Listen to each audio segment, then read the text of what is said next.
My name is Elena Rodriguez, and 5 years ago, I sat at a Christmas dinner table listening to my in-laws explain in excruciating detail why I would never amount to anything in the world of real estate. They laughed as I clutched my carefully prepared investment proposal, their voices echoing through their mansion as they dismissed every idea I'd spent months researching. What they didn't know was that I was already 3 steps ahead of them, and by the time they realized their mistake, I wouldn't just own properties in their precious neighborhoods. I'd own the very mortgages on their own homes. But let me tell you how a small-town bank employee became the woman who holds the financial future of one of Connecticut's most arrogant families in her hands. Before we jump back in, tell us where you're tuning in from, and if this story touches you, make sure you're subscribed because tomorrow I've saved something extra special for you. The story begins on a frigid December morning in 2018, when I was still Elena Rodriguez Manning, working as a senior loan processor at Hartford Community Bank in downtown Connecticut. Most people saw my job as routine paperwork, stamping approvals on other people's dreams while sitting behind a desk that had seen better decades. What they didn't realize was that my position gave me access to something invaluable: the complete financial picture of everyone who walked through our doors seeking loans, refinancing, or facing foreclosure. Every day, I reviewed applications that told stories. Young couples stretching their budgets for starter homes, established families upgrading to larger properties, investors seeking capital for their next big purchase. But more importantly, I saw the patterns that others missed. I noticed which neighborhoods were attracting new buyers, which areas were seeing increased loan applications, and which districts had properties sitting on the market longer than usual. While my colleagues processed paperwork mechanically, I was building a mental map of the entire regional real estate market. My fascination with real estate had started during college, where I'd studied finance with a focus on property investment theory. My professors had been impressed with my thesis on predictive modeling for residential real estate appreciation. But like many academic achievements, it seemed to have little practical application in the real world.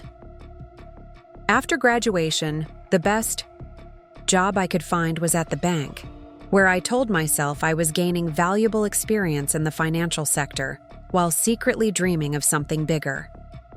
The Manning family had never understood my ambitions. When I married their son Daniel 3 years earlier, I thought I was joining a family that would appreciate my education and drive. Daniel himself was supportive enough, working as a mid-level manager at an insurance company, but his family operated on an entirely different level of wealth and expectation. They owned multiple properties throughout Connecticut, had connections in local government and business circles, and maintained the kind of old money social standing that made them feel entitled to judge everyone else's aspirations. Daniel's mother, Victoria Manning, came from a family that had made their fortune in textile manufacturing during the early 1900s. Though the original business had long since been sold, the wealth had been carefully preserved and grown through strategic real estate investments and conservative financial management. She lived in a sprawling Victorian mansion in West Hartford's most exclusive neighborhood, surrounded by antique furniture and family portraits that seemed to glare down at anyone who didn't measure up to their standards. Her husband, Charles Manning, had built his own success as a commercial real estate attorney, specializing in high-value transactions for Connecticut's wealthiest families. His law practice occupied an entire floor of a downtown Hartford office building, and his client list read like a who's who of regional business leaders. Charles had a way of speaking that made every conversation feel like a legal deposition, carefully weighing each word as if building a case for his own superiority. The Manning children had inherited both their parents' wealth and their sense of entitlement. Daniel's sister Rebecca ran a boutique property management company that catered exclusively to luxury residential and commercial properties. She had an MBA from Yale and never let anyone forget it, dropping references to her alma mater into casual conversation with the precision of a surgeon wielding a scalpel. Her success in property management was undeniable, but it came with the advantage of family connections, and inherited capital that made her achievements feel less impressive to those of us starting from scratch. Daniel's brother Marcus worked as an investment advisor for a prestigious wealth management firm in Stamford, commuting daily in his BMW to manage portfolios for clients whose net worth exceeded the GDP of small countries. He lived in a modernist, glass house overlooking Long Island Sound, filled with contemporary art and furniture that cost more than most people's annual salaries. Marcus had a particular talent for making other people feel financially inadequate, often steering conversations toward investment strategies and market performance with the enthusiasm of someone who had never worried about money in his entire life. As Christmas 2018 approached, I had been working on something that I knew could change everything. For months, I had been developing a comprehensive analysis of emerging real estate markets throughout Connecticut and Western Massachusetts. Using my access to loan data, demographic information, and development plans that crossed my desk at the bank, I had identified several neighborhoods that showed all the indicators of imminent gentrification and property value appreciation. My research went far beyond simple market trends. I had studied zoning variance applications, tracked infrastructure improvement projects, analyzed school district boundary changes, and even monitored coffee shop and restaurant openings, all indicators that suggested which areas were attracting young professionals and families with disposable income. I had created detailed spreadsheets showing projected appreciation rates, optimal purchase timing, and potential return on investment for properties in these emerging markets. The centerpiece of my analysis focused on a neighborhood called Riverside Heights, a working-class area east of downtown Hartford that most people still considered undesirable. The housing stock consisted primarily of 1920s colonials and Cape Cods that had seen better days, with property values that seemed permanently depressed compared to more established neighborhoods. But my research revealed a different story. The city had quietly approved a major redevelopment project for the abandoned industrial area adjacent to Riverside Heights, planning to transform it into a mixed-use complex with upscale apartments, retail spaces, and office buildings. A new Metro North rail station was scheduled for construction within 2 years, providing direct commuter service to New York City. The local school district had recently received a substantial federal grant to renovate and expand the elementary school, making the area more attractive to young families. Most significantly, I had noticed a pattern in the loan applications crossing my desk. Young professionals were increasingly seeking mortgages for properties in Riverside Heights, drawn by the affordable prices and the neighborhood's proximity to downtown Hartford's growing arts and entertainment district. These weren't desperate buyers settling for substandard housing. They were educated, financially stable individuals who recognized value when they saw it. My projections showed that property values in Riverside Heights would increase by at least 50% within 5 years, and potentially double within a decade. For someone with limited capital, it represented an incredible opportunity to build wealth through strategic property acquisition. I had even identified specific properties that were available for purchase at prices that would seem laughable once the neighborhood transformation was complete. But I needed investment capital to act on my analysis, and that meant convincing someone to take my research seriously. I had approached Daniel about using some of our savings to purchase a property in Riverside Heights, but he had dismissed the idea without even reviewing my data. His exact words were, "Elena, you work at a bank processing loan applications. That doesn't make you a real estate expert." The condescension in his voice had stung, but it also motivated me to prove him wrong. I decided to present my complete analysis to the Manning family at their annual Christmas dinner, hoping that their business experience would help them recognize the potential in my research. I spent weeks preparing a professional presentation, complete with charts, graphs, projected returns, and detailed property analyses. I researched comparable investments that had succeeded using similar predictive models, and I prepared responses to every potential objection I could imagine. The night before the Christmas dinner, I sat at my kitchen table reviewing my presentation, one final time. The documents were organized in a leather portfolio that I had purchased specifically for this occasion, and I had rehearsed my talking points until I could deliver them without notes. Daniel found me there at midnight, surrounded by spreadsheets and property listings. "What's all this about?" he asked, gesturing at the papers covering our dining table. "It's my presentation for tomorrow," I replied, looking up from a chart showing projected rental yields. Preparing and narrating this story took us a lot of time, so if you are enjoying it, subscribe to our channel. It means a lot to us. Now back to the story. "I want to show your family my research on emerging real estate markets. I think they'll be impressed with the analysis." Daniel picked up one of my spreadsheets, scanning it with the same expression he might use when examining a restaurant. Menu written in a foreign language. "Elena, you know my family deals with multi-million-dollar commercial properties and established residential markets. They're not going to be interested in whatever this is." His dismissal felt like a preview of what I might face the next day, but I was determined to push forward. "This isn't amateur hour, Daniel. I've been researching these markets for months, using data that most investors never see. I think your family will appreciate the thoroughness of my analysis." He shrugged and headed toward the bedroom. "Just don't get your hopes up. My family has very specific ideas about real estate investment, and they're not usually open to suggestions from outsiders." The word outsiders hit me like a slap. After 3 years of marriage, I was still considered an outsider to the Manning family.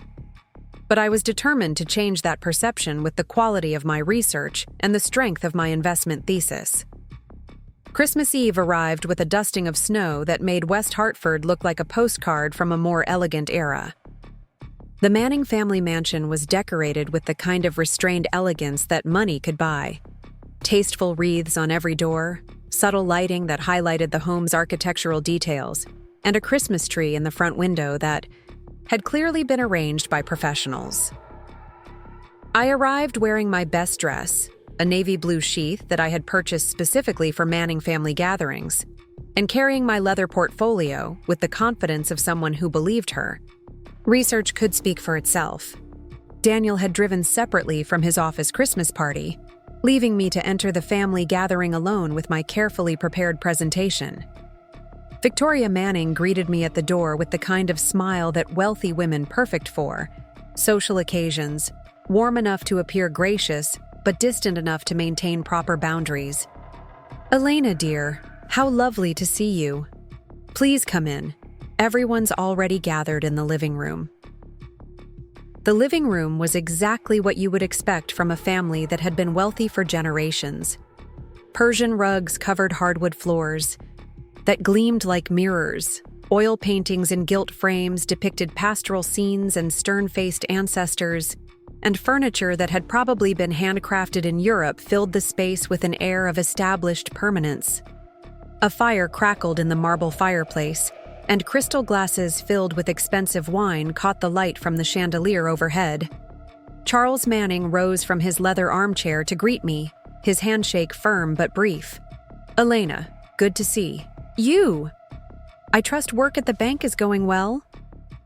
"Very well, thank you," I replied, clutching my portfolio a little tighter. "Actually, I've been working on some research that I think might interest everyone here." Rebecca looked up from her conversation with Marcus, her perfectly styled hair catching the firelight. "Research? How intriguing. What kind of research does a loan processor conduct?" The slight emphasis on loan processor wasn't lost on me, but I maintained my composure. "Market analysis, actually. I've been studying emerging real estate opportunities throughout the region." Marcus laughed, swirling his wineglass with practiced elegance. "Elena, that's adorable. But you know that professional investment firms spend millions of dollars on market research, right? They have entire teams of analysts with advanced degrees and access to proprietary data sources." "I understand that," I replied, opening my portfolio to reveal the first page of my analysis. "But I also have access to loan application data that most analysts never see. I can track buyer interest in specific neighborhoods before it shows up in sales statistics or market reports. The room fell silent for a moment, and I sensed that I had their attention. Victoria Manning gestured toward the dining room, where a massive mahogany table had been set for dinner. "Well, this sounds fascinating. Perhaps we can discuss it over dinner?" As we moved to the dining room, I felt a surge of optimism. The Manning family was successful in real estate, and they would surely appreciate thorough research and innovative analysis. I had spent months preparing for this moment, and I was confident that my presentation would demonstrate both my expertise and my potential value as a family member.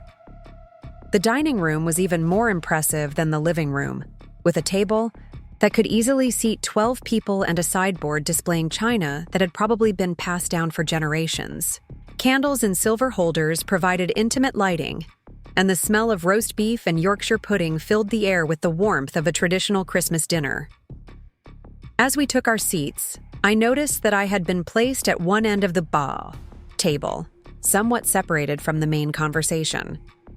But this actually worked to my advantage, as it would allow me to address the entire family when I presented my research. The dinner conversation flowed easily among topics that the Manning family clearly found comfortable: property values in established neighborhoods, the challenges of managing luxury rentals, and investment strategies that had worked well for their social circle. I listened carefully, waiting for the right moment to introduce my own research. "The luxury rental market has been particularly strong this year," Rebecca was saying, cutting into her roast beef with surgical precision. "Our properties in West Hartford and Glastonbury have maintained 100% occupancy, with waiting lists for most units." "That's the advantage of sticking with proven markets," Charles added, nodding approvingly at his daughter. "Established neighborhoods with good schools, low crime rates, and stable property values. That's where smart money goes." Marcus raised his wine glass in agreement. "Absolutely. My clients never want to hear about experimental investments or emerging markets. They want steady returns from properties that will hold their value regardless of economic conditions." This seemed like the perfect opening for my presentation. I cleared my throat and reached for my portfolio. "Actually, that's exactly what I wanted to discuss with everyone tonight. I've been researching some emerging markets that show incredible potential for appreciation, but they're still affordable enough for individual investors to enter." The conversation stopped, and all eyes turned toward me. I felt my heart rate increase, but I pressed forward with the confidence that comes from thorough preparation. "I've spent months analyzing loan application data, demographic trends, and development plans throughout Connecticut," I continued, pulling out my first chart. "I've identified several neighborhoods that are showing all the indicators of imminent gentrification and property value appreciation." I spread my charts across the table, pointing to specific data points that supported my thesis. For example, look at Riverside Heights in East Hartford. Property values are currently depressed, but the city has approved major redevelopment projects that will transform the area completely. The Manning family examined my charts with expressions that ranged from polite interest to barely concealed skepticism. I pressed on, explaining my methodology and highlighting the specific factors that made Riverside Heights an exceptional investment opportunity. "The infrastructure improvements alone will increase property values significantly," I explained, pointing to a map showing planned transportation upgrades. "A new Metro North station will provide direct service to New York City, making this an attractive location for commuters who want affordable housing with easy access to high-paying jobs." Victoria Manning picked up one of my charts, studying it with the careful attention of someone examining a piece of art at an auction. "This is very thorough, Elena. You've clearly put a lot of effort into this analysis." I felt a surge of pride at her acknowledgement. "Thank you, Victoria. I believe that detailed research is the key to identifying opportunities that others might miss." But then Charles Manning leaned back in his chair with the expression of someone preparing to deliver a verdict. "Elena, I appreciate the work. You've put into this, but I think you might be missing some important factors that affect real estate investment." My confidence wavered slightly, but I maintained my composure. "What factors are you referring to?" "Well, for starters," he began, his lawyer's training evident in his measured tone, "successful real estate investment requires more than just data analysis. It requires capital, connections, and most importantly, experience in evaluating properties and managing investments." Rebecca nodded in agreement, setting down her wine glass with a soft clink against the china. "Elena, processing loan applications gives you access to interesting data, but it doesn't provide the kind of comprehensive market knowledge that comes from actually buying, selling, and managing properties." I felt the first stab of disappointment, but I pressed on. "I understand that experience is valuable, but I believe that fresh analytical approaches can identify opportunities that traditional methods might miss."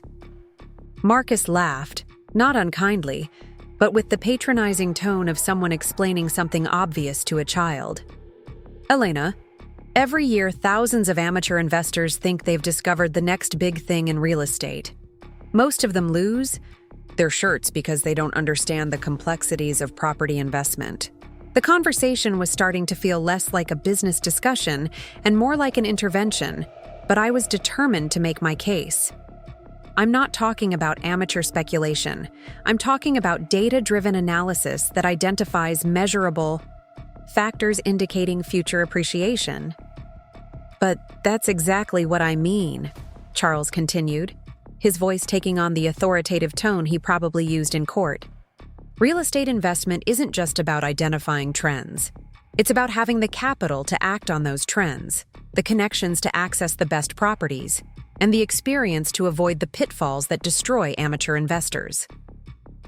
I felt my carefully prepared presentation slipping away from me, but I made one more attempt to regain control of the conversation. "I've actually identified specific properties in Riverside Heights that are available right now at prices that would provide exceptional returns." "Riverside Heights?" Rebecca's voice rose slightly, and she exchanged a glance with Marcus that I couldn't quite interpret. "Elena, that's one of the most run-down neighborhoods in the Hartford area. There's a reason properties there are cheap. Nobody with any sense wants to live there." The dismissive tone in her voice was like a physical blow, but I tried to maintain my professional composure. "That's exactly why it represents such an opportunity. The low property values combined with the planned improvements make it an ideal investment for someone looking to build wealth through strategic purchases." Victoria Manning had been listening to this exchange with the patient expression of someone watching a chess match where the outcome was already determined. Now she leaned forward slightly, her voice gentle but firm. "Elena, dear, I think you need to understand something about this family's approach to real estate investment." Victoria Manning's words hung in the air like smoke from the fireplace, and I could feel the weight of everyone's attention focused on me. Her perfectly manicured fingers drummed once against the mahogany table before she continued, her voice carrying the kind of authority that comes from generations of wealth and social position. "You see, Elena, the Manning family has built our success over 4 generations by following certain principles. We invest in established properties in proven markets. We work with people we've known for decades. We never ever chase trends or gamble on neighborhoods that might or might not develop as predicted." I felt my chest tighten, but I forced myself to maintain eye contact with her. "I understand the value of conservative investment strategies, Victoria, but I believe there's also merit in identifying opportunities before they become obvious to everyone else." Charles Manning set down his wine glass with a deliberate clink that seemed to punctuate his wife's statement. "Elena, let me explain something about real estate that you might not understand from your position at the bank. When you're dealing with your own money, with your family's financial security, you don't experiment with unproven theories." Rebecca leaned forward, her Yale MBA practically gleaming in the candlelight.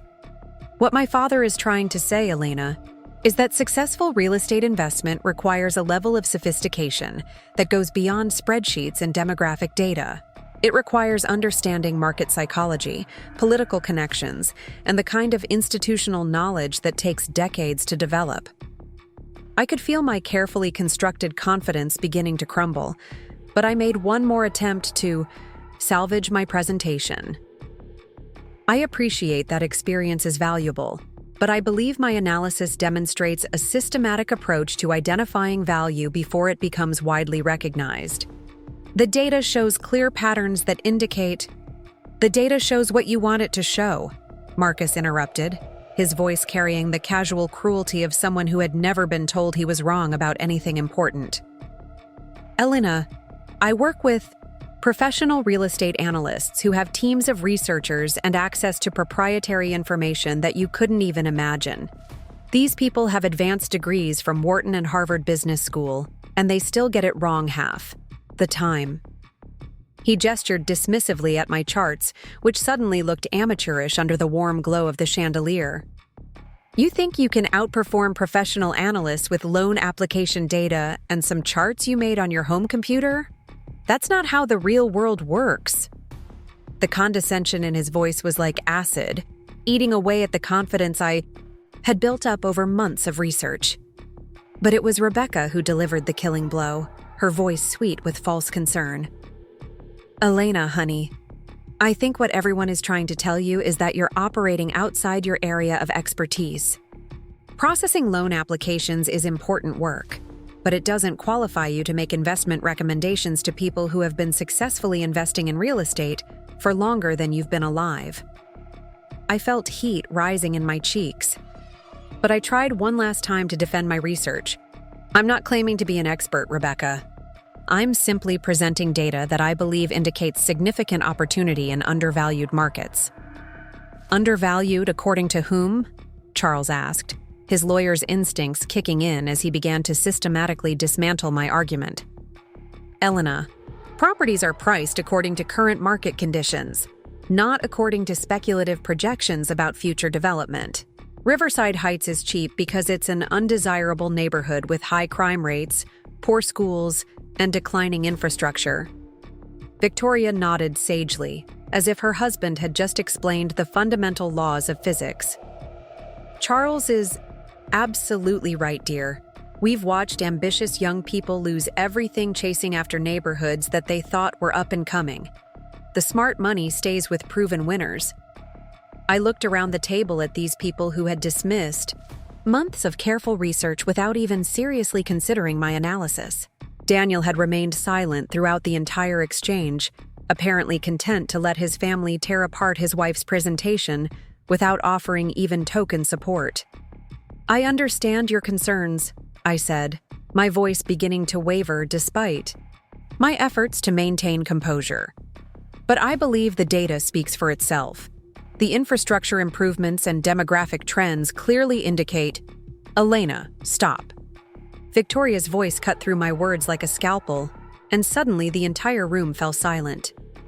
I think we need to have an honest conversation about what's happening here.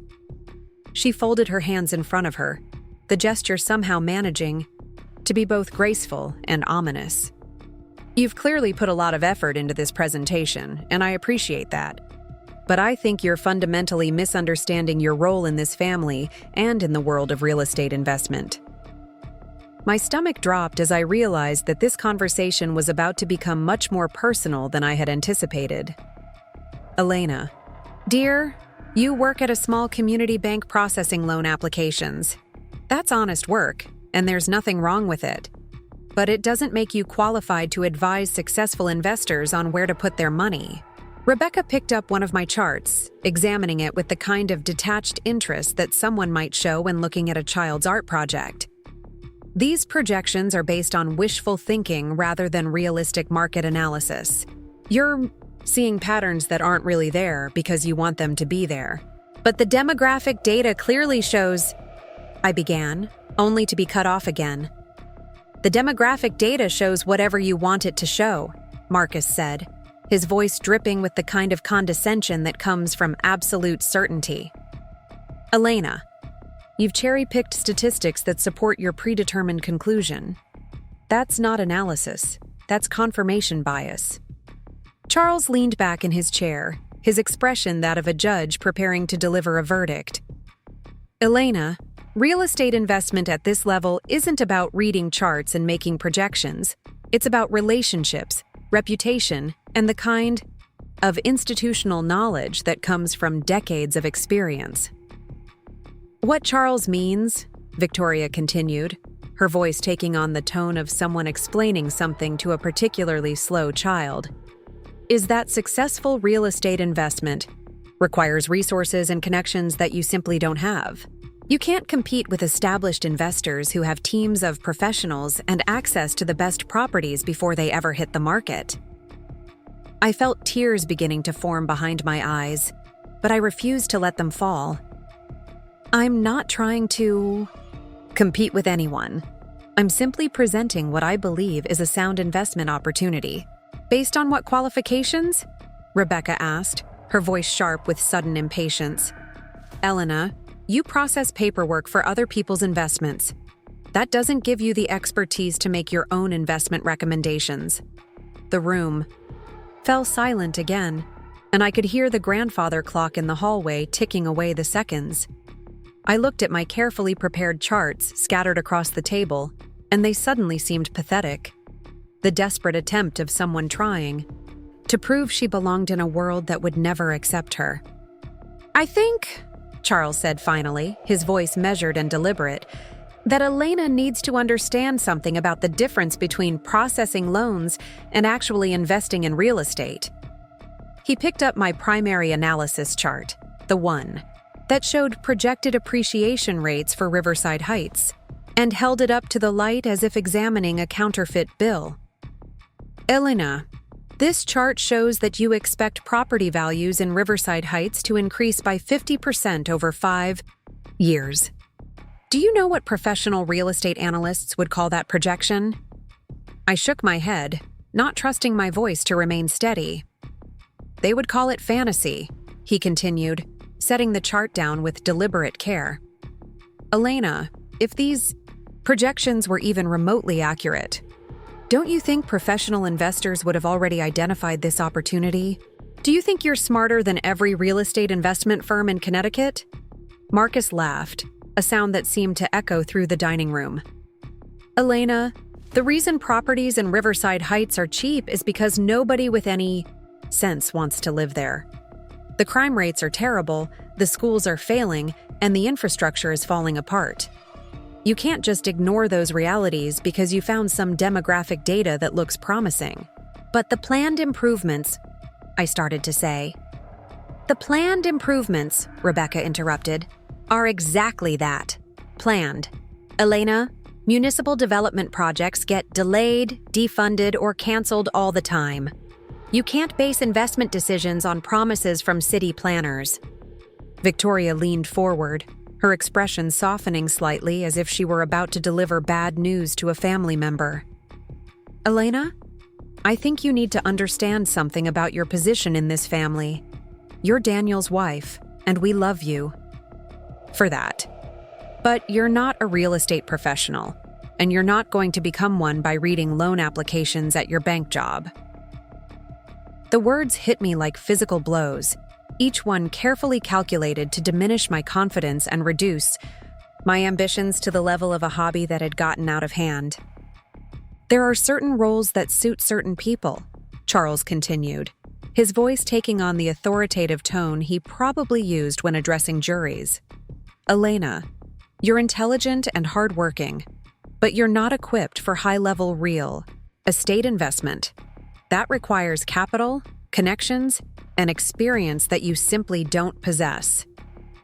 I looked around the table at these people who had spent the last hour systematically destroying months of careful research without even considering the possibility that I might be right. The crystal glasses caught the light from the chandelier, the silver gleamed against the white tablecloth, and everything in this room spoke of the kind of wealth and privilege that I would never be able to access. Elena, Victoria said, her voice now carrying a note of finality. I think it would be best if you focused on areas where you can actually make a contribution. Perhaps you could help Patricia organize the hospital fundraiser next spring. That seems more appropriate for someone with your background." The suggestion hung in the air like a slap, and I felt something inside me snap. They weren't just dismissing my research. They were dismissing me as a person, relegating me to the kind of auxiliary role that wealthy families reserve for people they consider beneath them. "I'm sorry if I've overstepped," I said, my voice barely above a whisper as I began gathering my charts and stuffing them back into my portfolio. I thought my analysis might be interesting, but I clearly misunderstood the situation. Daniel finally spoke, his voice carrying the kind of embarrassment that comes from watching a family member make a fool of themselves in public. "Elena, maybe we should talk about this at home.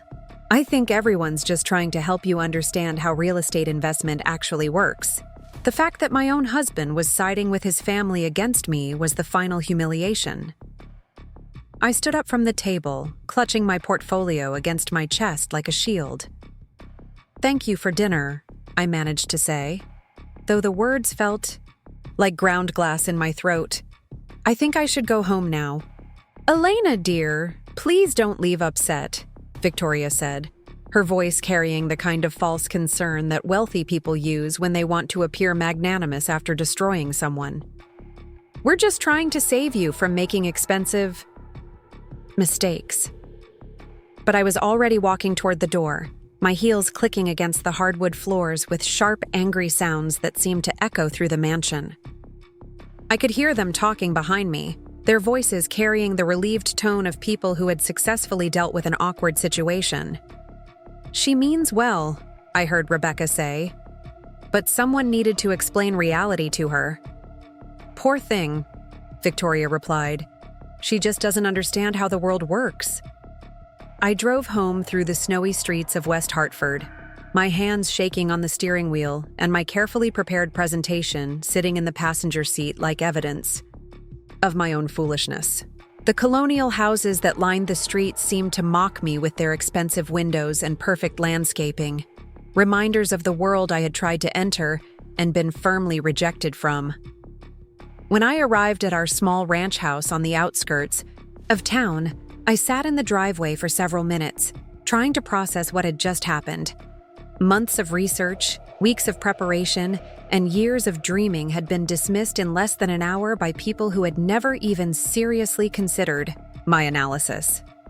I carried my portfolio into the house and set it on the kitchen table, where it sat like an accusation. All those hours of work, all those nights spent analyzing data and building projections, all of it reduced to nothing more than the naive fantasies of someone who didn't understand how the real world worked. Daniel came home an hour later, his face carrying the expression of someone who had spent the drive trying to figure out how to handle a difficult conversation. He found me sitting at the kitchen table, staring at my scattered charts and trying to understand where I had gone so wrong. "Elena," he said, settling into the chair across from me, "I think we need to talk about what happened tonight." I looked up at him, searching his face for any sign that he had seen value in my research, any indication that he believed in my abilities. Instead, I saw the kind of patient concern that people show when dealing with someone who has suffered a professional setback. "Daniel, do you think my analysis was completely wrong?" I asked, genuinely wanting to know if I had missed something fundamental in my research. He sighed, running his hand through his hair in the way he did when he was trying to solve a problem at work. "Elena, I think your heart was in the right place, but my family has a point about experience and expertise. Real estate investment isn't something you can learn from loan applications." The words felt like a betrayal, but I forced myself to continue the conversation. "But what about the data? The demographic trends, the infrastructure improvements, the development plans? Elena, those things might all be true, but that doesn't mean they translate into profitable investments. My family has been successful in real estate for decades. They know what they're talking about." And I stared at my husband, this man who had promised to support me through everything, and realized that when it came to his family's opinion versus mine, there was no contest. He would always side with them, always defer to their judgment, always assume that their wealth and experience made them right about everything. "So you think I should give up on real estate investment entirely?" I asked, though I already knew the answer. "I think you should focus on what you're good at," he replied, his voice carrying the kind of gentle condescension that I was beginning to recognize as the Manning family specialty. "You're excellent at your job at the bank. Maybe you could look into advancing there or getting additional training in financial services." I gathered my charts and put them back in the portfolio, each page representing hours of work that had been dismissed without serious consideration. "I think I'm going to go to bed," I said, standing up from the table. "Elena, don't be angry about this," Daniel said, reaching out to touch my arm. "My family was just trying to help you avoid making costly mistakes." I pulled away from his touch, suddenly unable to bear the contact. "I'm not angry, Daniel. I'm just tired." But as I walked toward the bedroom, I knew that I was lying. I wasn't just tired. I was furious. Furious at the Manning family for dismissing my research without consideration, furious at Daniel for not supporting me, and most of all, furious at myself for believing that I could ever be accepted into their world of wealth and privilege. I lay awake that night, staring at the ceiling and replaying every moment of the dinner conversation. Each dismissive comment, each condescending tone, each assumption about my capabilities burned in my memory like brands. They had looked at my months of careful research and seen nothing more than the naive fantasies of someone who didn't understand her place in the world. But as the hours passed and my anger began to crystallize into something harder and more focused, I realized something important. The Manning family had dismissed my analysis without actually refuting it. They had attacked my qualifications, my experience, and my right to have opinions about real estate investment, but they hadn't proven that my research was wrong. In fact, the more I thought about their objections, the more I realized that they were based on assumptions rather than facts. They assumed that Riverside Heights would remain undesirable because it was currently undesirable. They assumed that planned improvements wouldn't happen because development projects sometimes fail. They assumed that professional investors would have already identified any real opportunities. But what if their assumptions were wrong? What if their wealth and experience had actually made them conservative to the point of missing obvious opportunities? What if their success in established markets had blinded them to the potential in emerging markets? As dawn broke over West Hartford, I made a decision that would change everything. I wasn't going to abandon my research or accept the Manning family's verdict about my capabilities. Instead, I was going to prove them wrong in the most definitive way possible. I was going to become exactly what they said I could never be: a successful real estate investor who had built wealth by identifying opportunities that traditional investors missed. And I was going to do it using the exact same analysis they had dismissed as the naive fantasies of someone who didn't understand the real world. The Manning family had made one crucial mistake in their dismissal of my research. They had assumed that I would accept their judgment and retreat to the role they had assigned me. They had no idea that their condescension had just motivated me to prove them catastrophically wrong. Over the next few months, I would begin implementing my investment strategy in Riverside Heights, using every technique they had mocked and every projection they had dismissed.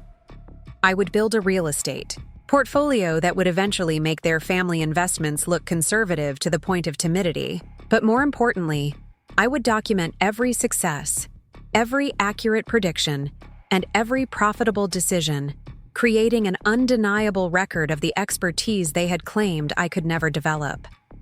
Because someday, when the Manning family needed help with their own real estate investments, I wanted to be ready to show them exactly how wrong they had been about the loan processor who dared to think she could understand their world. The girl they had dismissed as unqualified was about to become the woman who would redefine real estate investment in Connecticut. And when that day came, they would discover that underestimating someone's potential can be the most expensive mistake of all. The Monday morning after that devastating Christmas dinner, I walked into Hartford Community Bank with a clarity of purpose that surprised even me. The humiliation was still fresh, burning in my chest like swallowed fire, but it had crystallized into something far more powerful than self-pity.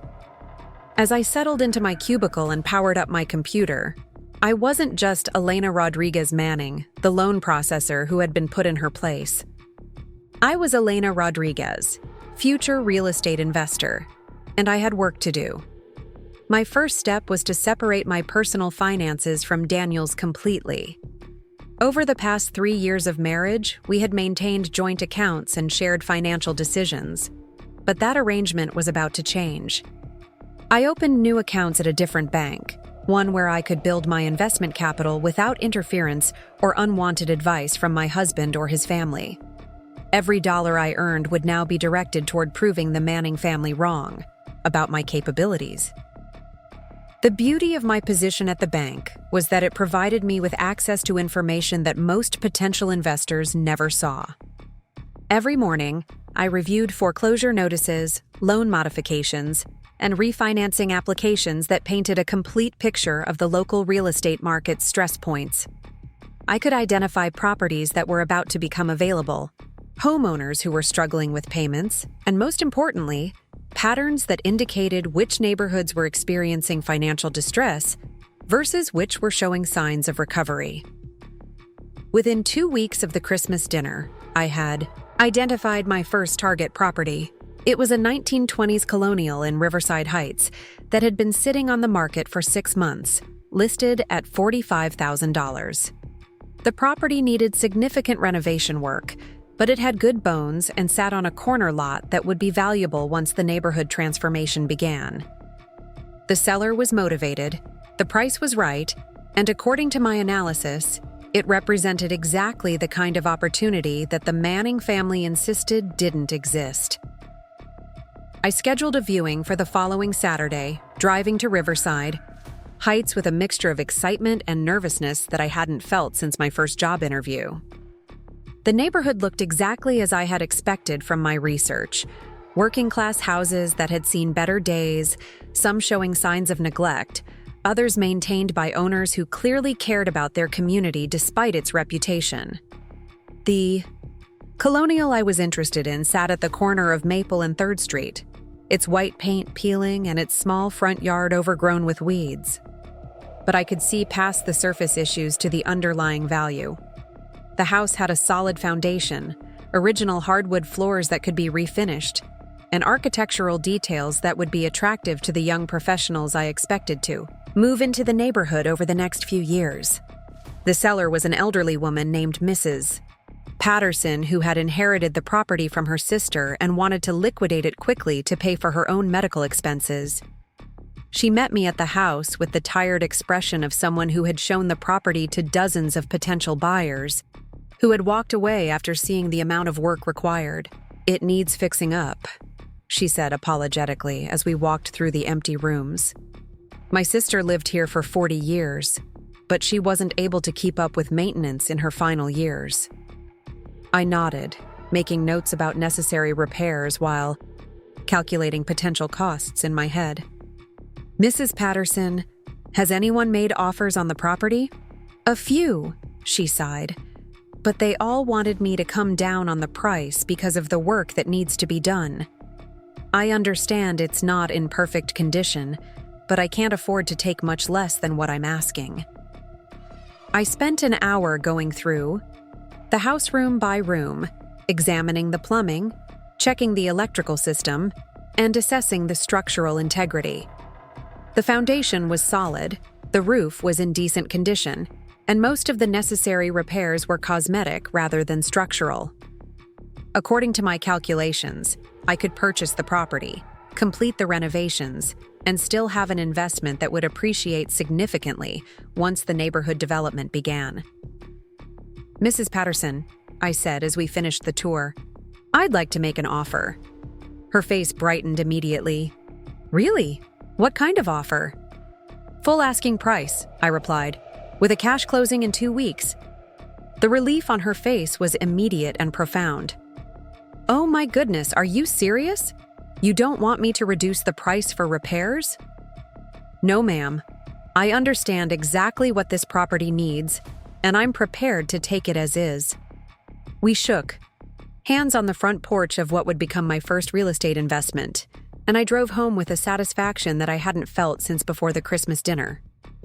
The Manning family had dismissed my analysis as amateur theorizing, but I had just identified and secured exactly the kind of opportunity they claimed didn't exist. The closing process took exactly 2 weeks, during which I arranged financing through a private lender who specialized in investment properties. I had decided not to use conventional bank financing, partly because it would take longer, but mostly because I didn't want anyone at Hartford Community Bank to know about my real estate activities. My investment strategy was going to succeed or fail based on my own analysis and execution, without interference from colleagues who might have opinions about loan processors buying investment properties. On the day of closing, I sat in the attorney's office signing documents that transferred ownership of my first investment property to Elena Rodriguez. I had deliberately not used my married name on the purchase documents, partly for privacy reasons, but mostly because I wanted this investment to belong entirely to me, without any connection to the Manning family or their opinions about my qualifications. The renovation work began immediately. I had researched local contractors extensively, obtaining multiple quotes and checking references before selecting a team that could complete the work within my budget and timeline. My goal was to transform the property into something that would attract young professionals while maintaining the character that made these older homes appealing. Over the next 3 months, I spent every weekend at the Riverside Heights property, overseeing the renovation work and learning every aspect of property improvement.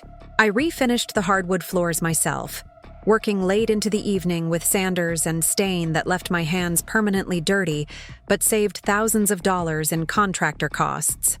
I painted every room, installed new fixtures, and even learned basic plumbing repairs that allowed me to update the bathroom without hiring specialists.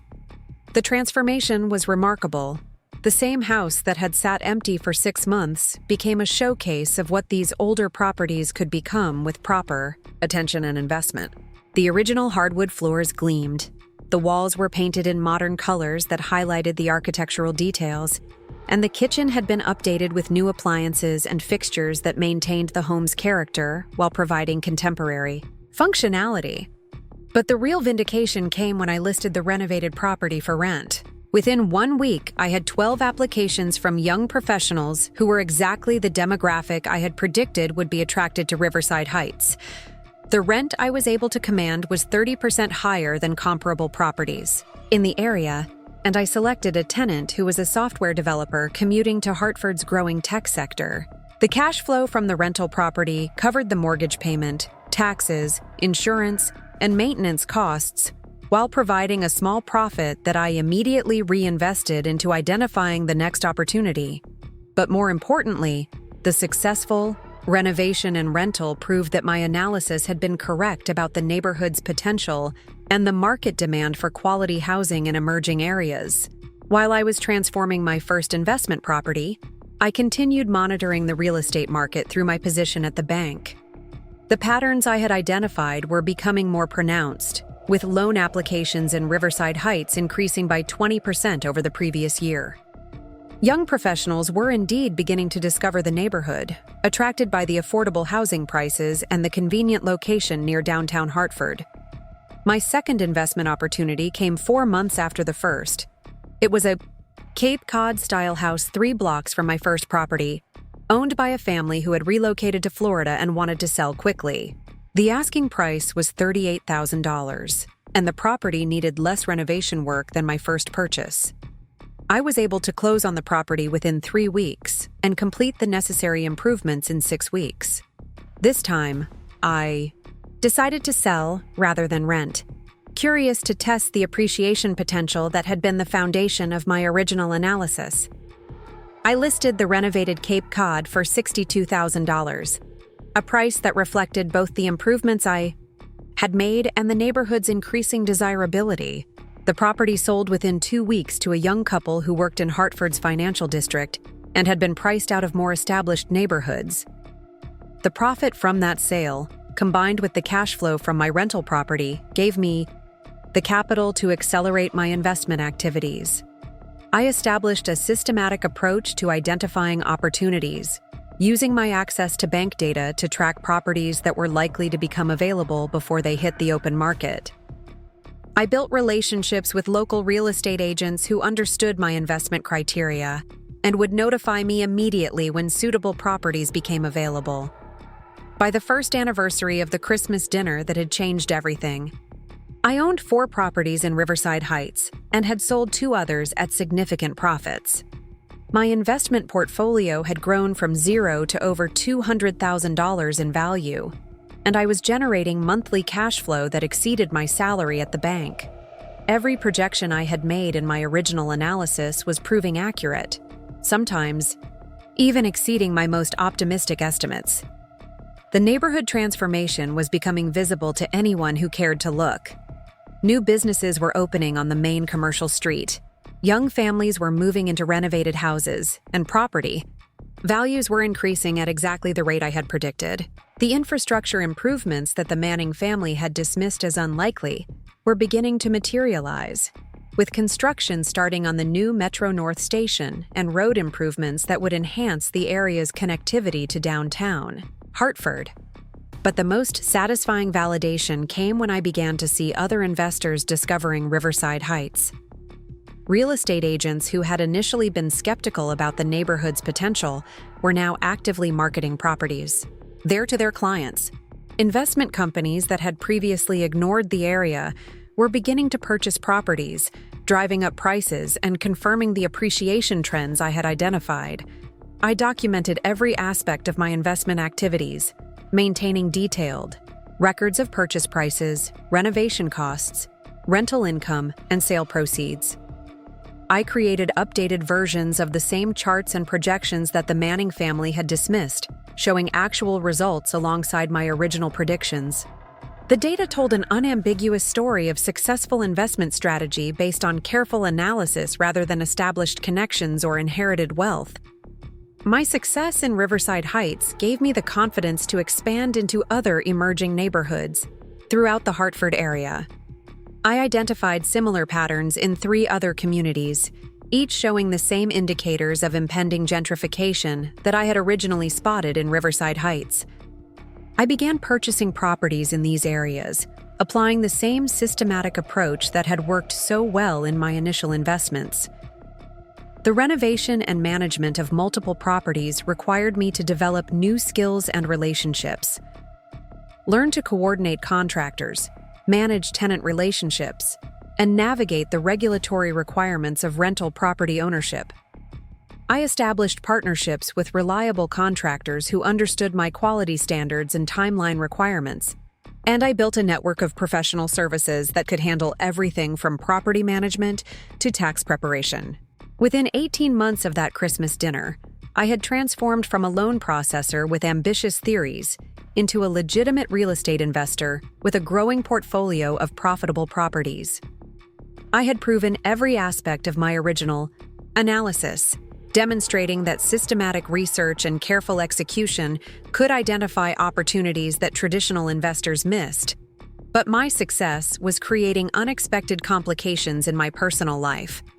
Daniel had initially been supportive of my real estate activities, viewing them as a harmless hobby that might generate some additional income. However, as my profits accumulated and my time commitment increased, he began to express concerns about my priorities and my growing independence. "Elena, you're spending every weekend working on these properties," he complained one Saturday morning as I prepared to drive to Riverside Heights for a contractor meeting. "When are we going to have time for us?" I paused in gathering my tools, considering how to explain that my real estate investments weren't just a hobby or a source of extra income. They were my path to financial independence and professional validation, my way of proving that the Manning family had been wrong about my capabilities and potential. "Daniel, this is important to me," I said finally. "I'm building something significant here, something that could provide financial security for both of us." He shook his head, settling into his favorite chair with the newspaper. "Elena, you're making some money on these properties. but you're also working constantly. Wouldn't it be easier to focus on advancing your career at the bank? You could probably get promoted to loan officer or even branch manager if you put this much effort into your day job. The suggestion that I should abandon my real estate investments to pursue advancement at the bank showed how completely Daniel misunderstood what I was accomplishing. He saw my activities as a distraction from my real career, not as the foundation of a new career that would eventually make my bank job irrelevant. "I'm not interested in becoming a branch manager," I replied, trying to keep the frustration out of my voice. "I'm building a real estate portfolio that will generate more income than any bank position could offer." "But Elena, real estate is risky. What if the market turns down? What if your properties don't appreciate the way you expect them to?" I looked at my husband, this man who had sat silently while his family dismissed my analysis and attacked my qualifications, and realized that he still didn't understand what I had accomplished. Despite the clear evidence of my success, despite the profits I had generated and the accuracy of my predictions, he still viewed my real estate activities as risky speculation rather than systematic investment strategy. "Daniel, I've already proven that my analysis was correct," I said, pulling out my portfolio performance summary. "Look at these numbers.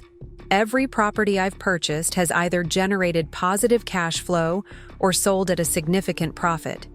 My predictions about neighborhood appreciation have been accurate to within 5%. He glanced at the documents without really examining them, his expression carrying the same polite disinterest that his family had shown for my original presentation.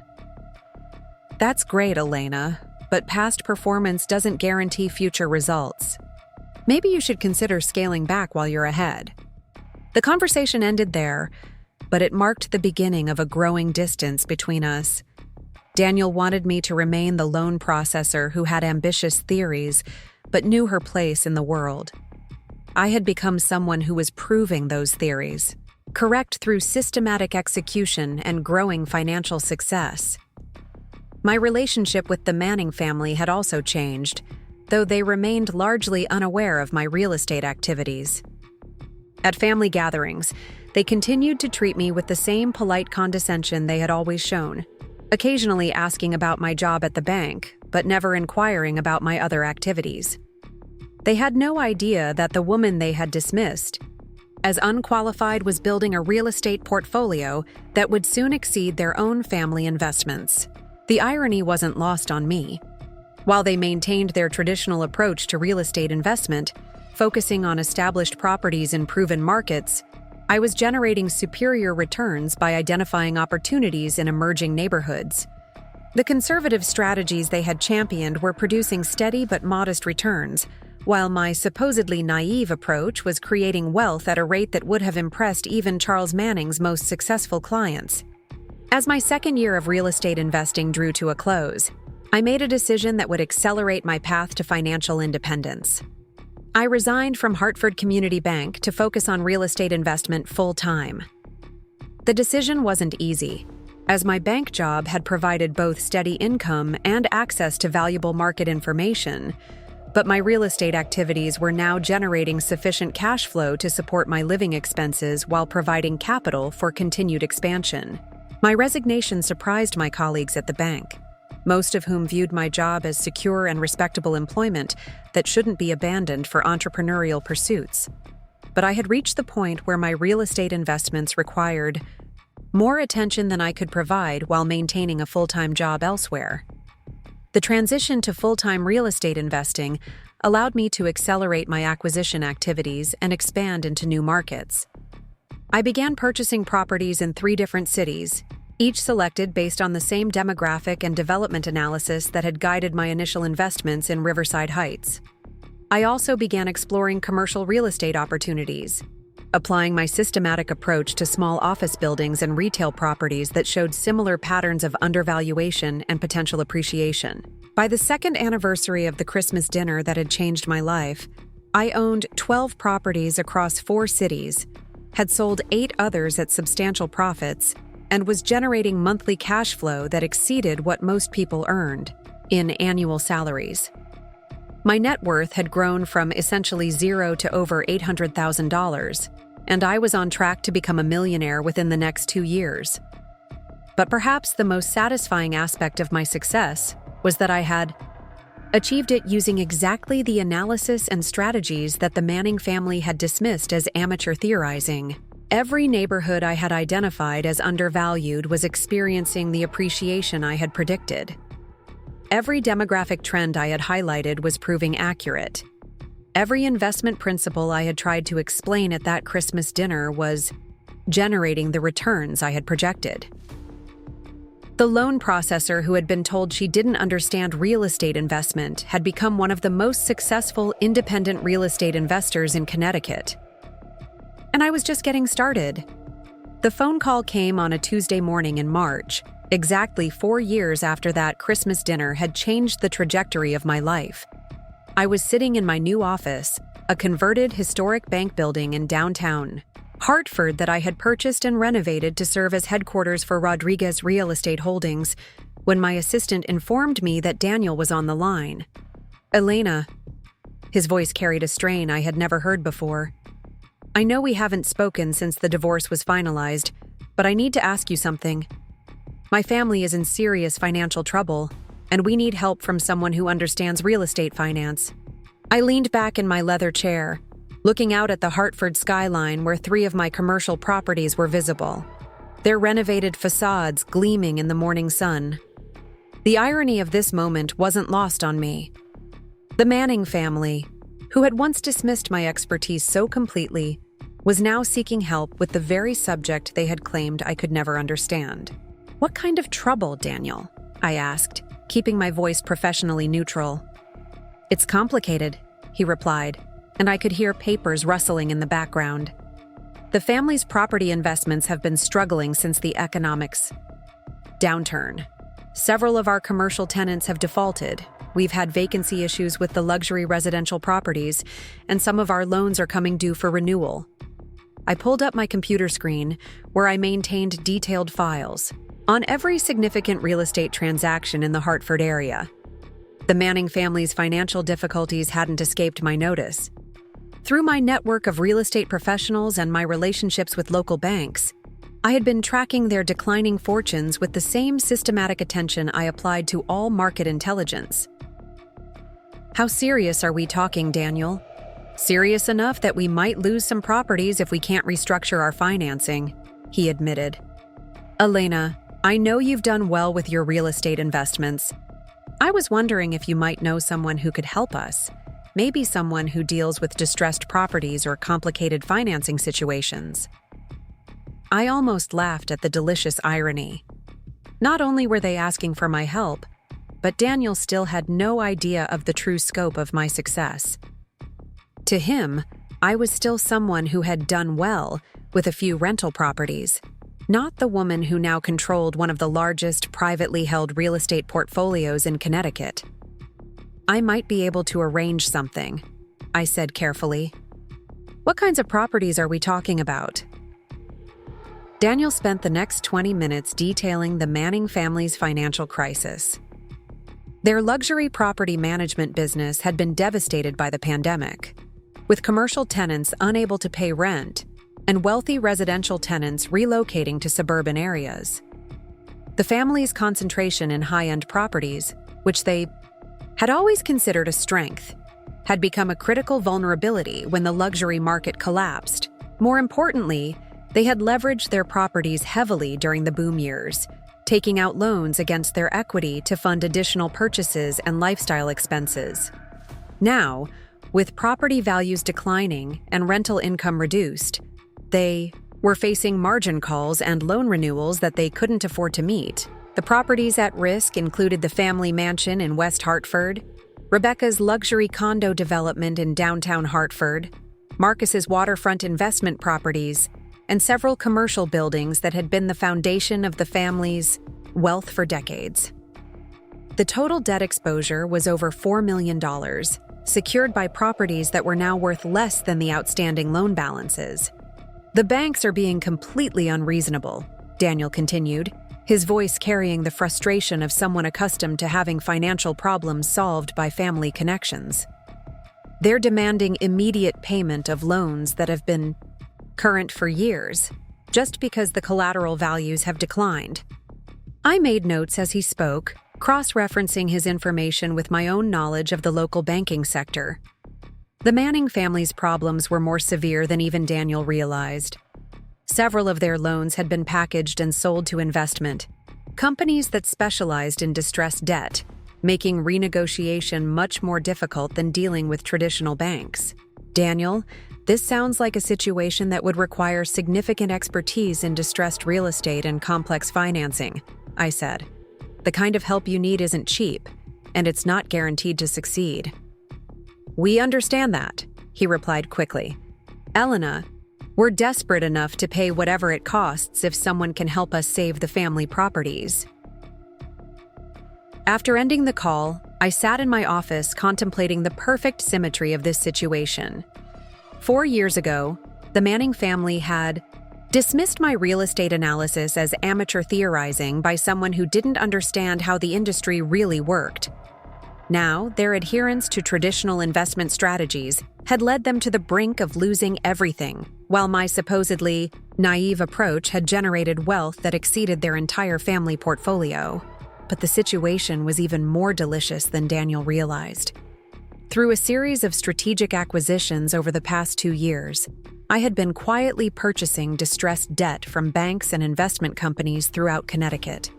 My focus on distressed mortgages had evolved from my original investment strategy into a major business line that now controlled over $50 million in loan assets. Among those loan assets were 3 of the Manning family's most significant mortgages. I owned the debt on Rebecca's luxury condo development, Marcus's waterfront properties, and most importantly, the mortgage on the West Hartford mansion where I had endured that humiliating Christmas dinner 4 years ago. The Manning family didn't know it yet, but their financial fate rested in the hands of the woman they had once called unqualified. I spent the rest of that week reviewing the Manning family's complete financial situation, using my access to loan, records, and property databases to understand the full scope of their problems. The picture that emerged was one of systematic over-leveraging combined with poor strategic planning. They had borrowed against appreciating assets during the boom years, using the proceeds to purchase additional properties that were now declining in value. Their property management business had focused exclusively on luxury markets, leaving them vulnerable when wealthy tenants began relocating or downsizing. They had no experience managing working-class rental properties or dealing with tenants who required flexible payment arrangements during economic hardship. Their entire business model depended on maintaining high occupancy rates among affluent tenants who could afford premium rents. Most critically, they had ignored the demographic and economic trends that I had identified in my original analysis 4 years earlier. While I had been building a diversified portfolio of properties in emerging neighborhoods, they had continued investing in established luxury markets that were increasingly vulnerable to economic disruption. The solution to their problems was obvious to anyone who understood modern real estate investment, but it would require them to abandon the traditional strategies that had defined their family's approach for generations. They would need to diversify their property portfolio, develop expertise in middle-income rental markets, and restructure their debt to match their reduced cash flow. More importantly, they would need guidance from someone who understood both distressed real estate financing and the emerging market opportunities that could generate the cash flow necessary to service their restructured debt. They needed exactly the kind of expertise that the Manning family had claimed didn't exist among people like me. On Friday afternoon, I called Daniel back to arrange a meeting. "I've found someone who might be able to help your family," I told him. "She specializes in distressed real estate situations and has extensive experience with complex debt restructuring." "That sounds perfect," Daniel replied, relief evident in his voice. "What kind of fees are we looking at?" "That would depend on the scope of work required," I said. "But given the complexity of your family's situation, you should expect to pay premium rates for premium expertise." "We'll pay whatever it takes," he assured me. Elena, I can't tell you how much I appreciate you connecting us with someone who can help. When can we meet with her? How about Monday afternoon at 2 o'clock? We can meet at her office in downtown Hartford. I arranged for the meeting to take place in the conference room of my office building, the same historic bank that I had purchased and renovated 2 years earlier. The building's marble floors and crystal chandeliers provided exactly the kind of impressive setting that would reinforce my credibility with clients who were accustomed to luxury. On Monday morning, I dressed carefully for the meeting, selecting a tailored black suit that projected both professionalism and authority. My hair was styled in the kind of conservative arrangement that successful businesswomen favored, and I wore minimal jewelry that suggested wealth without ostentation. I wanted to look like exactly what I had become, a serious real estate professional, with the expertise and resources to solve complex problems. The Manning family arrived precisely at 2 o'clock, and I watched through my office window as they emerged from Charles's Mercedes and looked up at the impressive facade of my building. They were clearly intimidated by the setting, which was exactly the impression I had intended to create. My assistant escorted them to the conference room, where I had arranged for coffee service and had prepared detailed presentations that would demonstrate both the scope of their problems and the sophistication of my proposed solutions. I waited in my office for several minutes, allowing them to absorb the environment and speculate about the mysterious expert who might be able to save their family fortune. When I finally entered the conference room, the silence was absolute. Victoria Manning's face went completely white, Rebecca's mouth fell open in shock, and Charles actually stood up from his chair, as if he were going to leave immediately. Marcus remained seated but gripped the arms of his chair so tightly that his knuckles showed white against the leather. Daniel looked confused, glancing between me and his family members as if trying to understand their reaction. Elena, where's the real estate expert you were going to introduce us to? I smiled and took my seat at the head of the conference table, the same position I had occupied in dozens of similar meetings with distressed property owners who needed my expertise. Daniel, I am the real estate expert. Welcome to Rodriguez Real Estate Holdings. I opened my laptop and activated the wall-mounted display screen, beginning with a presentation that showed the current scope of my business operations. The first slide displayed a map of Connecticut with colored pins marking the locations of my various properties, a visual representation that made clear the geographic diversity and scale of my portfolio. As you can see, I began, my voice calm and professional, Rodriguez Real Estate Holdings currently controls assets valued at over $60 million across residential, commercial, and mixed-use properties throughout Connecticut and Western Massachusetts. The Manning family stared at the screen in stunned silence as I clicked through slides showing my portfolio performance, cash flow statements, and market analysis capabilities. Every chart and graph demonstrated that the loan processor they had dismissed 4 years ago had built a real estate empire that dwarfed their own family investments. But our focus today, I continued, isn't on my success. It's on your family's financial crisis and the solutions that might be available to address your current difficulties. I pulled up a new presentation that detailed their complete financial situation, information that I had compiled through my access to loan records and property databases. The level of detail was impressive even by professional standards, showing not just their outstanding debt obligations, but also the underlying cash flow problems that had created their current crisis. Let's start with the scope of your problems, I said, highlighting specific properties on a map of the Hartford area. Your family currently has outstanding debt of approximately $4.2 million, secured by properties that have declined in value by an average of 30%. Over the past 18 months, Victoria Manning finally found her voice, though it trembled with shock and confusion. How do you have access to our private financial information? Mrs. Manning, real estate finance is a relatively small industry in Connecticut, I replied smoothly. When you've been working with distressed properties for as long as I have, You develop relationships with lenders and servicers throughout the region. I clicked to the next slide, which showed their debt maturity schedule. More importantly, several of your loans are coming due for renewal over the next 6 months, and your current cash flow situation makes it unlikely that you'll qualify for traditional refinancing. Charles leaned forward, his lawyer's instincts helping him focus on practical matters despite his obvious shock at discovering my identity. What are you proposing? I'm proposing a comprehensive restructuring of your family's real estate holdings, I replied, pulling up a detailed analysis that I had prepared specifically for this meeting. The solution involves 3 components: debt restructuring, portfolio diversification, and operational improvements. I spent the next hour walking them through my proposed solution, explaining how I could restructure their debt obligations. Through my relationships with distressed asset purchasers, help them diversify their property portfolio into more stable market segments and provide the operational expertise necessary to improve their cash flow performance. The irony of the situation wasn't lost on anyone in the room. The woman they had dismissed as unqualified was now their only hope for avoiding financial ruin, and the expertise they had claimed she could never develop was the only thing standing between them and the loss of everything they had built over generations. But there's something else you need to understand, I said, opening a final folder that contained documents they hadn't expected to see.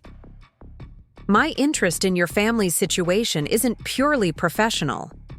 I laid out 3 mortgage documents on the conference table, each one bearing the signature of Rodriguez Real Estate Holdings as the current note holder. The Manning family stared at the papers with growing comprehension and horror. That's right, I continued, my voice never losing its professional tone. I currently own the mortgages on Rebecca's condo development, Marcus's waterfront properties, and the family mansion in West Hartford. The same house where you all laughed at my real estate analysis 4 years ago. The silence that followed was profound. These people who had once dismissed me as unqualified were now completely dependent on my goodwill for their financial survival. The power dynamic that had seemed so permanent 4 years ago had been completely reversed. Rebecca was the first to speak, her voice barely above a whisper. You bought our mortgages? I purchased them from investment companies that specialize in distressed debt, I explained. It's a common business practice in real estate finance, and it's been quite profitable for my company. Marcus cleared his throat, his earlier arrogance replaced by careful calculation. What are your terms? I smiled, pulling out a comprehensive proposal that I had prepared with exactly this moment in mind. My terms are simple. I restructure your debt with payment schedules you can actually meet. I provide consulting services to help you stabilize your cash flow.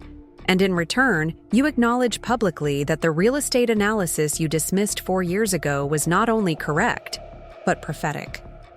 I leaned back in my chair, studying their faces as they processed the complete reversal of our positions. You see, every prediction I made in that Christmas dinner presentation has come true. Riverside Heights has appreciated by over 70%. The infrastructure improvements you dismissed as unlikely have been completed ahead of schedule. The demographic trends I identified have accelerated beyond my most optimistic projections. Victoria Manning looked up from the mortgage documents with tears in her eyes. Elena, we were wrong about you. We were wrong about everything. Yes, you were, I replied simply. But the question now is whether you're ready to learn from someone you once considered unqualified. Charles nodded slowly, his expression carrying the weight of professional defeat. What do you need from us? I need you to understand that the real estate world has changed, I said, activating one final presentation that showed market trends and demographic shifts throughout Connecticut. The traditional strategies that worked for your family for generations are no longer sufficient. Success now requires the kind of analytical approach and market responsiveness that you dismissed as amateur theorizing. I stood up, walking to the window that overlooked downtown Hartford. I'm offering to save your family's real estate holdings. But only if you're willing to accept that the loan processor you mocked has become one of the most successful real estate investors in the state. The Manning family spent the next 2 hours reviewing my restructuring proposal, asking questions about payment schedules and operational requirements. Gradually, their shock gave way to grudging respect as they realized the sophistication of the solution I had developed for their problems. By the end of the meeting, we had reached an agreement that would allow them to maintain ownership of their properties while servicing their debt obligations at manageable levels. More importantly, they had agreed to implement the diversification and operational strategies that I had originally proposed 4 years earlier. As they prepared to leave, Victoria Manning approached me with the humility of someone who had learned a painful lesson about underestimating others. "Elena, I owe you an apology that's 4 years overdue. We were wrong about your abilities, wrong about your potential, and wrong about the value of your ideas." I accepted her apology with the grace that comes from complete vindication. "Mrs. Manning, the best apology is success. Help me implement these changes successfully, and we'll call it even." Daniel lingered after his family had left, his expression a mixture of admiration and regret. "Elena, I had no idea you had accomplished all this. I'm proud of you, but I'm also sorry that I didn't support you when you needed it most." "Daniel, you made your choice 4 years ago," I replied. "I made mine too, and it led me here." As I watched the Manning family drive away in Charles's Mercedes, I reflected on the perfect justice of this moment. The woman they had called unqualified now held their financial future in her hands. The analysis they had dismissed as amateur theorizing had generated the wealth and expertise necessary to save them from ruin. But perhaps the most satisfying aspect of this reversal wasn't the power I now held over them, but the fact that I had achieved it through systematic excellence rather than vindictive destruction. I had become everything they said I could never be, and now I was using that success to help them learn from their mistakes rather than simply watching them fail. The loan processor, who had been told she didn't understand real estate, had become the expert they needed to survive. And in helping them save their family legacy, I had proven that true success isn't about maintaining traditional hierarchies. It's about recognizing talent and opportunity wherever they appear, even when they come from someone you never expected to succeed. 6 months after that revelatory meeting in my conference room, I stood once again in the grand foyer of the Manning family mansion in West Hartford. But this time, the circumstances were dramatically different. The house looked exactly the same, with its marble floors and crystal chandeliers casting the same elegant light across expensive furnishings. But the power dynamics had shifted so completely that I might as well have been visiting a different planet. Victoria Manning greeted me at the door with genuine warmth, her previous condescension replaced by respectful deference. "Elena, thank you so much for coming. Everyone's gathered in the living room, and we're eager to hear your assessment of our progress." I followed her through the familiar hallways, my heels clicking against the same marble floors where I had once fled in humiliation. The living room looked unchanged, with its Persian rugs and oil paintings creating an atmosphere of established wealth.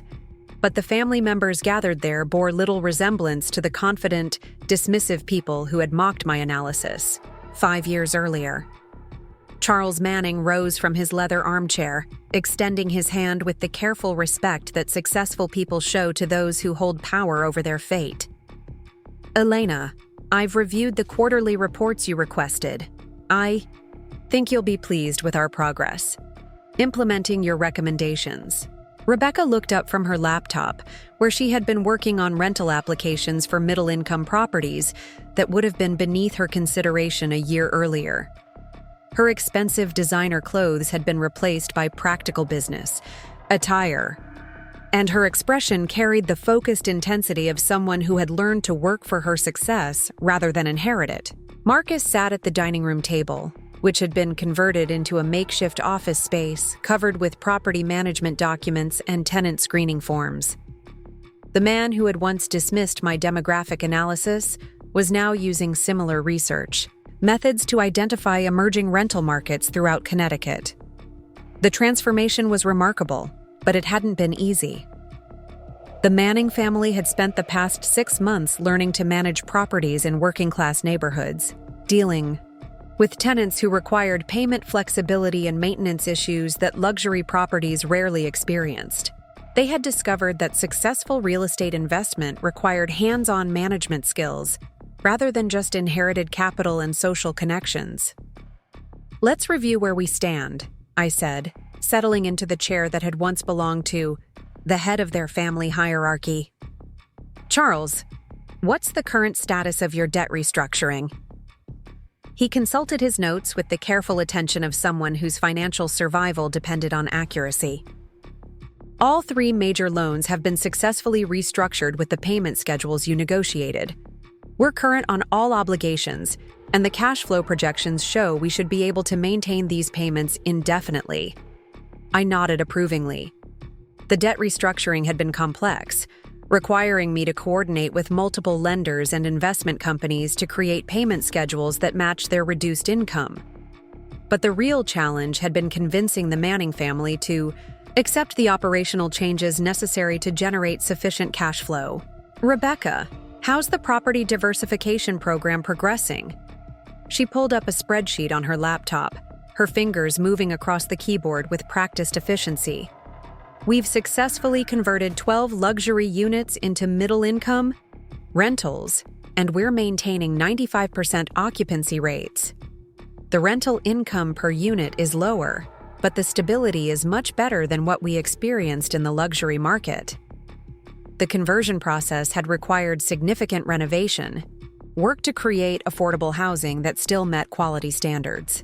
The Manning family had learned to work with different contractors, manage different types of tenants, and operate in market segments they had previously ignored. "Marcus, what about the emerging neighborhood investments?" He looked up from his paperwork with an expression that mixed pride with lingering amazement at his own transformation.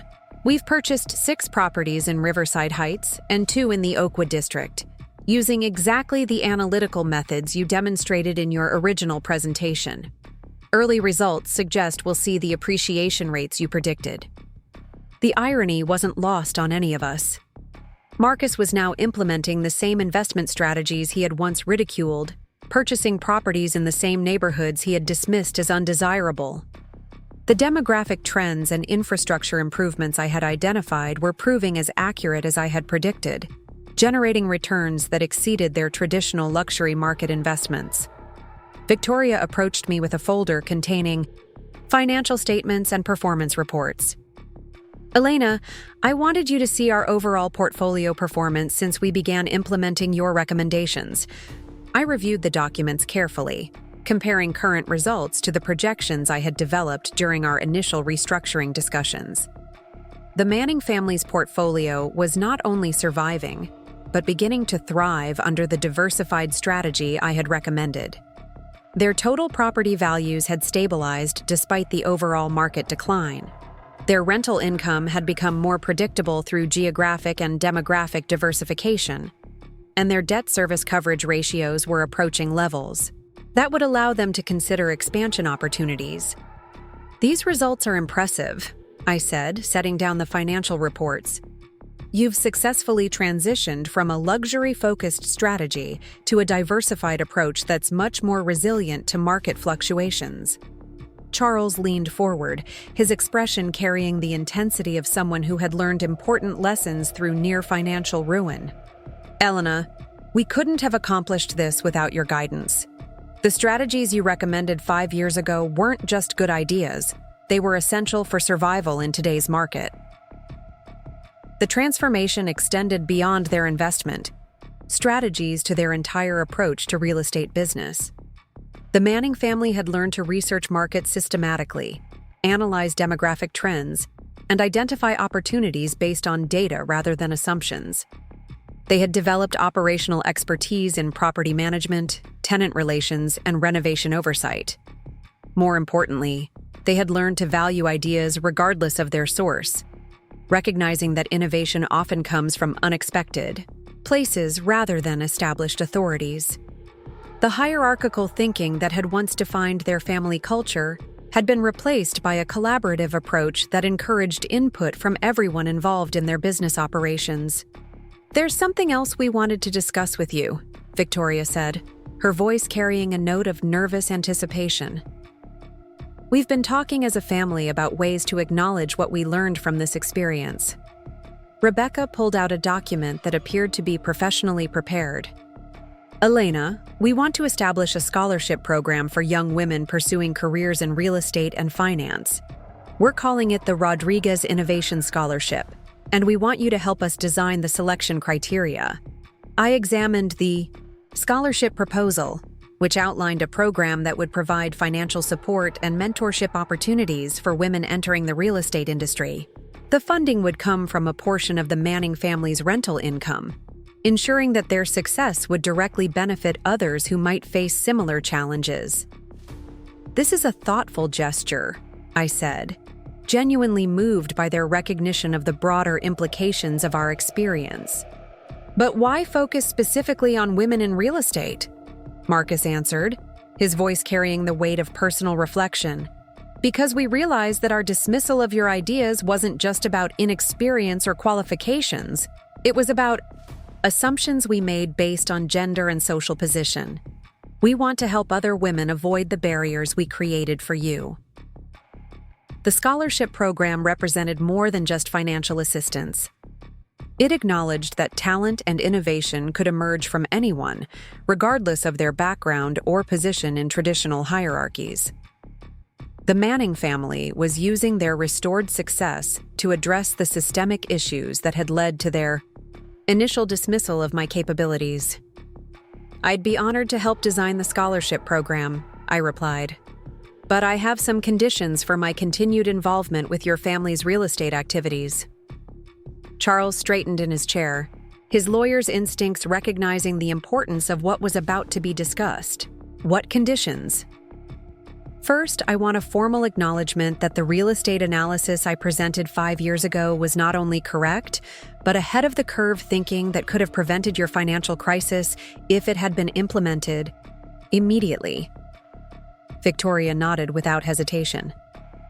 "Elena, we've already prepared a statement acknowledging exactly that. We plan to submit it to the Connecticut Real Estate Journal as a case study in innovative market analysis. Second, I want the Manning family to become advocates for analytical approaches to real estate investment, speaking at industry conferences, and educational events about the importance of data-driven decision-making." Rebecca smiled, pulling up a calendar on her laptop. "We've already accepted speaking engagements at 3 real estate investment seminars, where we'll be presenting the methods you taught us as examples of successful market analysis. Third, I want assurance that the Manning family will never again dismiss innovative ideas based on the source rather than the merit of the analysis." Marcus stood up, extending his hand in a gesture that carried the formality of a business agreement. "Elena, you have our word that we will evaluate every proposal based on its analytical foundation rather than the credentials of the person presenting it." The conversation continued for another hour as we discussed the operational details of their ongoing transformation and my continued role as a consultant to their real estate activities. The Manning family had not only accepted my expertise but actively sought my guidance on strategic decisions that would shape their future. As the meeting concluded, Victoria walked me to the door, her expression thoughtful and somewhat melancholy. "Elena, I keep thinking about that Christmas dinner 5 years ago, about how completely wrong we were about everything." I paused in the foyer, looking around at the expensive furnishings and elegant decorations that had once intimidated me. "Victoria, that dinner was one of the most painful experiences of my life, but it was also the catalyst for everything I've accomplished since then." She nodded, understanding the complex emotions involved in our transformed relationship. "Do you think you can ever forgive us for what we put you through?" The question hung in the air between us, carrying the weight of 5 years of transformation, success, and hard-won wisdom. I considered my response carefully, thinking about the journey that had brought us to this point. Victoria, forgiveness isn't about forgetting what happened or pretending it didn't matter, I said finally. It's about recognizing that people can change, that mistakes can become learning opportunities, and that success is often built on the foundation of initial failure. I gestured toward the living room where her family was still working on property, management tasks that would have been beneath their consideration a year earlier.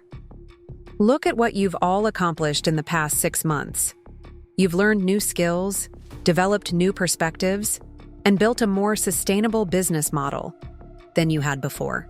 She smiled, her expression carrying genuine appreciation rather than the polite mask she had once worn. We couldn't have done it without your guidance, Elena. You saved our family's financial future. No, Victoria, you saved your own financial future by being willing to learn from someone you had previously dismissed. That took courage and humility that many people never develop. As I drove away from the Manning mansion, I reflected on the complete transformation of our relationship and the broader lessons it represented. The family that had once dismissed my expertise based on prejudice and assumption had learned to value innovation regardless of its source. They had discovered that success in modern real estate required adaptability, analytical thinking, and the humility to learn from anyone who possessed valuable insights. My own journey had been equally transformative. The humiliation I had experienced at their Christmas dinner had motivated me to prove my capabilities in ways that exceeded my original ambitions. I had built a real estate empire that generated wealth and influence beyond anything I had imagined when I first presented my analysis to their family. But perhaps the most important transformation was in my understanding of what success actually meant. It wasn't just about accumulating wealth or proving other people wrong. It was about using your abilities to create positive change, to help others learn and grow, and to build something meaningful that extended beyond personal achievement. The Rodriguez Innovation Scholarship would provide opportunities for women who faced similar barriers to the ones I had encountered. The Manning family's transformation would serve as an example of how traditional business approaches could evolve to meet changing market conditions. My own success would demonstrate that expertise could develop in unexpected places, and that innovation often came from those who were initially dismissed by established authorities. 3 months later, I received an invitation that brought my journey full circle. The Manning family was hosting their annual Christmas dinner, and they wanted me to be their guest of honor. The invitation came with a note from Victoria explaining that they wanted to celebrate not just the holiday season, but the transformation that had saved their family's legacy. I arrived at the mansion on Christmas Eve, carrying a leather portfolio, similar to the one I had brought 5 years earlier. But this time, the portfolio contained not desperate proposals for acceptance, but detailed plans for expanding our collaborative business relationships in the coming year. The dining room looked exactly as I remembered it, with crystal glasses catching the light from the chandelier and silver gleaming against the white tablecloth. But the atmosphere was completely different, filled with the warmth of genuine respect, rather than the artificial politeness of social obligation. As we gathered around the table, Charles raised his wine glass in a toast that acknowledged the remarkable transformation of our relationships. To Elena Rodriguez, who taught us that real expertise comes from analytical thinking and systematic execution, not from inherited assumptions about who possesses valuable knowledge. The Manning family raised their glasses in agreement, their faces reflecting the sincere appreciation of people who had learned important lessons through experience rather than instruction. They had discovered that success required continuous learning, that markets rewarded innovation over tradition, and that the most valuable insights often came from unexpected sources.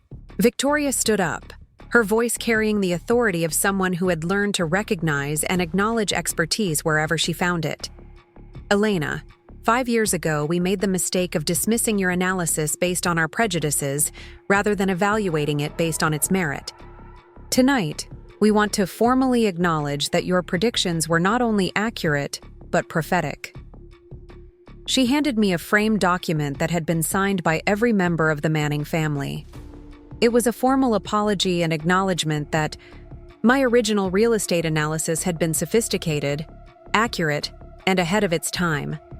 The document would be displayed in the lobby of their property management company as a reminder of the importance of evaluating ideas based on their analytical foundation rather than their source. As dinner concluded and the Manning family shared stories about their successful implementation of strategies I had recommended, I realized that this evening represented more than just personal vindication. It demonstrated that people could change, that traditional hierarchies could evolve, and that success was ultimately about creating value rather than maintaining power. The loan processor who had been called worthless at a Christmas dinner had become the real estate expert who saved the family that had dismissed her. The woman they had claimed would never understand their world had taught them how to succeed in a changing market that their traditional approaches couldn't navigate. But most importantly, the humiliation that had once seemed like a devastating setback had become the foundation for success that exceeded anything I could have achieved without that motivation. Sometimes the most painful experiences become the catalysts for the most meaningful transformations.